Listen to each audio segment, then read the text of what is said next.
Daftar korban Gunung Semeru berhasil diidentifikasi. Ada 8 orang, 5 merupakan warga Pronojiwo. Jumlah korban meninggal akibat erupsi Gunung Semeru kini mencapai 14 jiwa.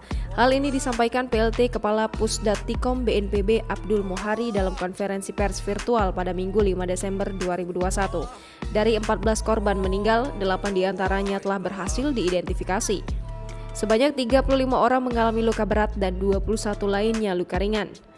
Berikut daftar lengkap korban Gunung Semeru yang sudah berhasil diidentifikasi dilansir kompas.com.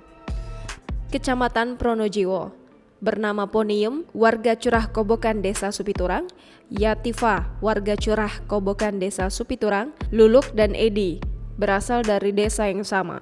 Kecamatan Candipuro, bernama Dava, berusia 14 tahun, warga Kajar Kuning; Siti, berusia 40 tahun, warga Kampung Renteng, Dusun Kebondeli Utara, Desa Sumberwuluh; Besut, 50 tahun, warga Dusun Kebon Agung, Desa Sumberwuluh. Pada Minggu terjadi 3 guguran awan panas saat Gunung Semeru kembali erupsi. Kepala Badan Geologi Kementerian ESDM Eko Budi Lelono mengatakan guguran pertama terjadi pada Minggu dini hari sekitar pukul 00.30 waktu Indonesia Barat.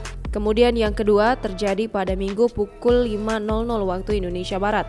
Guguran awan panas yang ketiga kembali terjadi pada Minggu pukul 10.00 waktu Indonesia Barat. Saat terjadi guguran awan panas yang ketiga, warga Dusun Curah Kobokan dan Kajar Kuning, Desa Supiturang, Kecamatan Pronojiwo berhamburan menyelamatkan diri. Tetapi ada juga yang menumpang mobil evakuasi milik polisi, TNI, relawan, dan ambulans puskesmas setempat. Eko berharap jika Gunung Semeru kembali erupsi tidak begitu besar dan curah hujan tak ekstrim. Berdasarkan data dari Pusat Krisis Kesehatan Kementerian Kesehatan Republik Indonesia, terdapat 62.084 terkena dampak dari erupsi Semeru. Dikutip dari Kompas TV, merujuk data tersebut jumlah pengungsi mencapai 902 orang dengan rincian 305 orang mengungsi di beberapa fasilitas pendidikan dan balai desa di Kecamatan Pronojiwo. Lalu sebanyak 409 orang di 5 titik balai desa di Kecamatan Candipuro. Sementara 188 orang mengungsi di 4 titik yang terdiri dari rumah ibadah dan balai desa di Kecamatan Pasirian.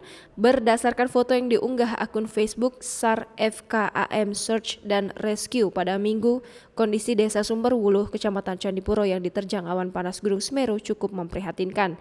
Bahkan aliran lahar menutup hampir setengah dari rumah-rumah warga. Kondisi desa lainnya juga tidak kalah memprihatinkan, di antaranya yakni Desa Supiturang, Kecamatan Pronojiwo. Masih berdasarkan laporan SAR FKAM Search dan Rescue, 2 dusun di Desa Supiturang mengalami kerusakan parah.